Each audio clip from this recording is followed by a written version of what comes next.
te. Panotis nga mga ka-renkel.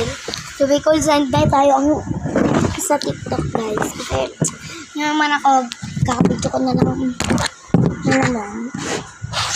So, panotis lang, mga guys. So, may nag-comment kasi. So, di natin alam kung matitis ba natin. So, mababasa mo nyo naman. O, diba? Paano mo nasabi na ako, ganyan ako? Paano mo nasabi na pangit ako? Ha?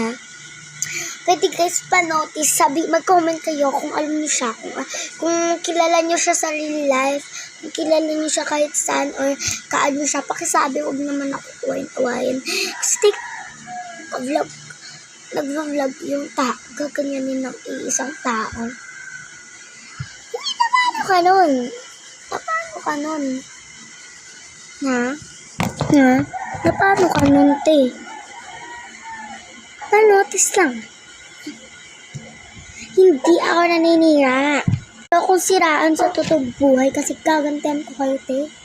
Tao din ako, nakikita ko din yung mga comments, no? Like, diba? Hindi ko kaya magyabang kasi kaya kong gawin yan sa totoong buhay.